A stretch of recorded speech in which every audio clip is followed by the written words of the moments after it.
Good morning. आज की class में हम देखेंगे BSc second year physics first paper.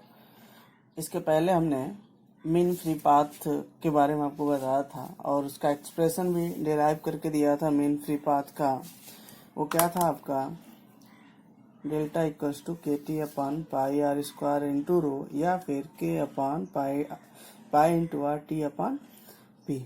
ठीक है, ये था आपका मीन फ्री पाथ का। आज हम देखेंगे expression for the coefficient of viscosity of gas and its depend on temperature। मतलब किसी भी गैस की कोफिशिएंट निकालेंगे और वो टेम्परेचर पे कैसे कैसे डिपेंड करता है, टेम्परेचर पे कैसे कैसे डिपेंड करता है उसको हम जो है कि देखेंगे। टेम्परेचर का मतलब आपकी जो कोफिशिएंट ऑफ विस्कोसिटी है, इसको न्यू से दिखाते हैं। इसके बीच में और इसके टेम्परेचर के बीच में क्या रिलेशन है, ये हम फाइनली देखेंगे। ठीक है, इसमें हमने क्या किया है आपको पहले बता दूं। इसमें हमने इसमें एक हॉरिजॉन्टल प्लेट लिया है। यहाँ पे हमने देख लीजिए, यहाँ पे इसको ए बी और सी माना है। यहाँ पे हम जो है एक रेक्टेंगुलर बार लेते हैं यहाँ पे, ठीक। और यहाँ पे क्या करेंगे, हम देखेंगे यहाँ पे ए बाउंडेशन, ये वेलोसिटी वी है। वेलोसिटी वी क्या है आपका, देखिए यहाँ पे कोई भी अगर गैस है, अब वो जो किसी सरफेस के बीच में जो यहाँ पे रहेगी, इसकी वेलोसिटी कुछ और होगी, इसकी वेलोसिटी कुछ और होगी, इसकी वेलोसिटी कुछ और होगी। लेट अस सपोज इसकी वेलोसिटी, मान लीजिए सरफेस की वेलोसिटी, इस गैस के अंदर के मॉलिक्यूल की वेलोसिटी वी है, तो यहाँ पे उसकी वेलोसिटी जो सरफेस होगी इसकी इससे रिलेटेड इससे कम होगी। तो वही हमने लिखा है क्या, माइनस ये क्या है आपका lambda del V upon del Z. इसको हम कह सकते हैं आपका डिग्री ऑफ फ्रीडम। ठीक है, स्वतंत्रता। जो वेलोसिटी वी है उससे माइनस, मतलब इस वेलोसिटी से ये वेलोसिटी कम होगी, और इसके ऊपर वाले परत की वेलोसिटी क्या होगी, सी की वेलोसिटी क्या होगी, इससे अधिक होगी, मतलब दोनों की रूप से अधिक होगी। और यहाँ पर हमने दोनों के बीच में गैप क्या लिया है, लैम्डा दिया है। इस प्लेट को पी क्यू और आर नाम दिया है। ठीक है, अब आइए डेरिवेशन देखते हैं। देखिए, the property of a gas is virtual of a gas by virtue of which it opposes the relative motion between the different layer is called viscosity। मतलब दो या दो से अधिक लेयरों के बीच का जो मोशन होता है उसके बीच में जो अपोज होता है उसको हम क्या बोलते हैं, उस प्रॉपर्टी क्या बोलते हैं, विस्कोसिटी बोलते हैं। It is estimated by A quantity Etah which is defined as the tangential force per unit area required to maintain unit velocity gradient। The expression for the tangential force ये होता है आपका, tangential force होता है minus eta A D V upon D Z. देखिए, tangential force मतलब oppose force लगता है, इस नाते क्या लिखा है यहाँ पे, नेगेटिव साइन यूज किया गया है। Where A is the area of layer and dv upon dz is the velocity gradient. अगर एरिया 1 कर दिया जाए तो आपका टेंजेंशियल फोर्स क्या हो जाएगा, F equals to minus eta dv upon dz। ये क्वेश्चन 1 होता है। ठीक, अब इस डायग्राम के बारे में हम थोड़ा सा देख लें। Let us suppose that A gas flow over a fixed horizontal surface OX। आपका ये OX इस हॉरिजॉन्टल सरफेस पे कोई है, उस पर क्या कर गैस फ्लो कर रहा है। The velocity the gas is constant with OX is 0 and increase in the z direction parallel to OX with a uniform rate। Consider the layer B whose velocity along the x-axis is v and velocity gradient is dv by dz। ठीक है, ये velocity gradient है आपका dv by dz। ठीक है, velocity gradient का मतलब क्या है, जो आपके एरर आते हैं, जो स्पीड, मतलब हम 3D को मूव कर रहे हैं तो हमको मूव करने से जो रोकता है। ठीक है, therefore the velocity of a gas in upper layer C is v into lambda dv upon dz and the velocity of the gas in the layer A is v minus lambda dv upon dz where lambda is the mean free path. ठीक है। यहाँ पे क्या है आपका, ये velocity gradient है, ठीक है। तो आपका यहाँ से वेलोसिटी v हो जाता है, ऊपर का लेयर इससे वेलोसिटी ज़्यादा होगा, वो कितना ज़्यादा होगा, वो आपका होगा डेल dv अपॉन dz, और उसके नीचे की जो ये परत है इस पे वेलोसिटी कितनी होगी, वो होगी v minus del del v upon del z। Let c be the RMS velocity of the molecule, n be the number of molecule per unit volume, and m be the mass of each molecule।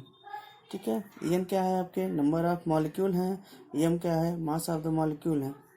Now consider a rectangular parallel of lambda, and therefore the number of molecule in it velocity be lambda n। ठीक है, इसके अंदर जब degree of freedom की हम बात करते हैं इसमें, ठीक है, तो इसमें जो रेक्टेंगुलर बार है उसमें नंबर ऑफ मॉलिक्यूल्स अगर हैं तो उसको क्या लिखेंगे हम, lambda n। Out of this molecule only n lambda by 6 molecule will moving in downward direction। Also the time taken by the molecule to reach from R to Q, यहाँ से यहाँ तक पहुँचने में, is lambda by c। ठीक है, यहाँ से यहाँ पहुँचने में कितना हो जाए, lambda by c। During this period all the molecule filled between the face R and Q will cross the layer in the downward direction।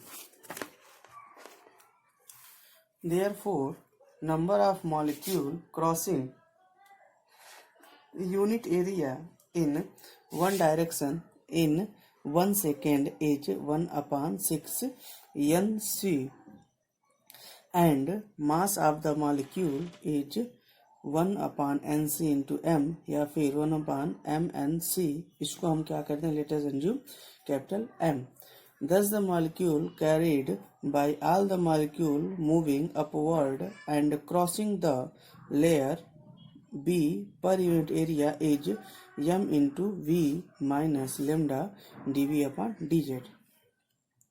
Similarly, the momentum carried by all the molecule moving downward and crossing the layer B per unit area is m। ये किसके लिए था, ये आपका A के लिए था, ये किसके लिए हो जाएगा, आपका C के लिए हो जाएगा। ठीक है, Therefore the net change in momentum per unit area is F into momentum देखेंगे m into v minus lambda dv upon dz minus m v plus lambda dv upon dz। तो यहाँ क्या करेंगे, ये minus M B plus M B cut जाएगा और ये minus हो जाएगा, तो minus minus 2m lambda dv upon dz, और यहाँ हमने m की वैल्यू क्या लिखा है, 1/6 M N C into lambda dv upon dz। फिर इसको क्या करेंगे, सॉल्व करके ये आ जाएगा। अब हम क्या करेंगे, इक्वेशन 1 और 2 को कंपेयर करेंगे। 1 हमने यहाँ लिया था F equal tangential force minus eta dv upon dz, तो क्या हो जाएगा आपका, यहाँ देखेंगे minus eta dv upon dz equals to minus 1/3 M N C lambda dz। तो यहाँ से एटा की वैल्यू निकाल जाएगा, क्या आपका एटा की वैल्यू निकालना, हमको ये निकालना है आपका क्या, टेंजेंशियल फोर्स निकालना है हमको। तो टेंजेंशियल फोर्स जब निकाल देंगे यहाँ से, तो ये वैल्यू आपकी आ जाएगी। टेंजेंशियल फोर्स कर लिए या फिर विस्कोसिटी ऑफ गैस कर लीजिए आप। ठीक है, विस्कोसिटी ऑफ गैस क्या हो जाएगा, एटा इक्वल्स टू, तो यहाँ पर हम क्या करेंगे, एम एन को रो के फॉर्म में लिख लेंगे ये, तो क्या हो जाएगा 1/3 ये रो सी लेमडा। ठीक है, तो विस्कोसिटी ऑफ गैस क्या हो जाएगा आपका 1/3 रो सी लेमडा।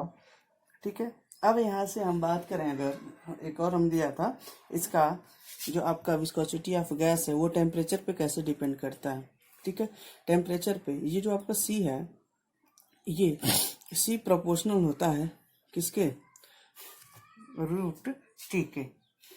ठीक है, सी प्रोपोर्शनल होता है आपका रूट टी के, तो यहाँ से हम क्या करेंगे, तो इसकी जगह पे मतलब क्या आ सकता है, अगर ये इसके प्रोपोर्शनल है तो एटा भी क्या हो जाएगा, इसके प्रोपोर्शनल होगा। ठीक है, तो ये लिखा है therefore coefficient of viscosity is also proportional to root t. This shows that the coefficient of viscosity of a gas is directly proportional to the square root of its absolute temperature. तो अगर कभी आप लोगों का अगर relation दे दिया viscosity of gas, define the relation between viscosity of gas and temperature, तो आप लोग यहाँ तक डिराइव करेंगे और इस तरह से आपका डेरिवेशन भी कंप्लीट होता है आपका viscosity of gas and it's dependent on its temperature. ठीक है, अब नेक्स्ट टॉपिक हम लोग अगला टॉपिक पढ़ेंगे Maxwell law of distribution of viscosity verified. ठीक है, ये हम नेक्स्ट क्लास में पढ़ेंगे। आज के लिए इतना ही, धन्यवाद।